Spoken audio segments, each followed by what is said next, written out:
I'm out in front of my house on a Saturday afternoon working on the yard, and this guy comes walking up, about my age, and really friendly, says, "Hey, we're starting this church. My name's Dan." I do remember meeting Greg. He was out in the garage or something when I walked up and just said howdy, and that was about it. You know, I didn't know who it was. He didn't introduce himself or tell me who he was or anything like that. I didn't tell him I was a pastor, which was kind of weird. I should have said, "Hey, I'm a pastor too, and welcome to town." I just didn't. Did you feel threatened? You know, I probably did.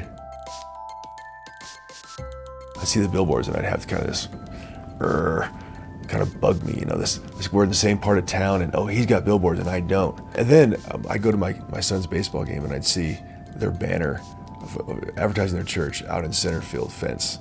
And I had that same, we need to have banners in the center field fence, kind of that competitive thing. I felt bad about feeling competitive, but I didn't know what to do about it. A mutual friend calls me on the phone one day and says, "You know, you need to get to know this Dan guy. You guys are just a lot alike." And so I called him and we chatted on the phone for a bit and we decided to meet at a coffee shop, had coffee together. So yeah, he gave me a call and we hooked up for a cup of coffee and find that we have a whole lot in common. You know, our kids went to school together, played sports together. We were both athletes, about the same age, and really our perspective on church and our desire to build the kingdom, you know, was similar. We had a lot in common. Much of what set the tone was Dan's attitude. There's no none of that competition, none of that at all. We began to meet weekly for quite a long time, for a couple of years. Then we started to have services together quarterly and then monthly. We joked about like we were dating, so we had this courtship going on and, hey, we're gonna have a date and we're gonna kind of get together and have a service together. Quite frankly, every time we'd get together, one of the interesting things was, you know, the body of Christ, the people, they would love it. They did. You know, and they go, "Why don't we do this more often? Hey, how come we don't merge?" And we go, you know, it's a sticky situation. It's not just as easy as, hey, let's just hook up, you know? And eventually, it was, I don't know, it was about 9 months ago. We just called and said, "Look, we're going into the summer.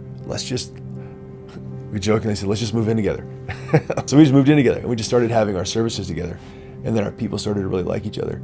At the end of the summer, we talked to our leadership, asked them how they felt. So it's, you know, decision time, and it was 100% unanimous. Deep in all of us, we just believed that our town didn't need another church. That if nothing else, we wanted to demonstrate to our people that we're better together. If anywhere, people should be working together. It should be in the church. And so we in kind of a way, had something to prove to ourselves and something to prove to the people that were following us, is that we could really kind of put down our own agendas and be a part of something that was maybe a little bigger than our own thing, and making room for somebody else was just super important for us. I think unity is maturity. Selfishness is our problem.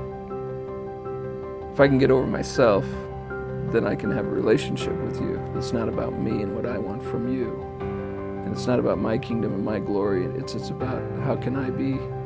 And so if I can unify with you, then I've overcome myself, you see. I feel like that's maturity, and I think that the church needs more of that.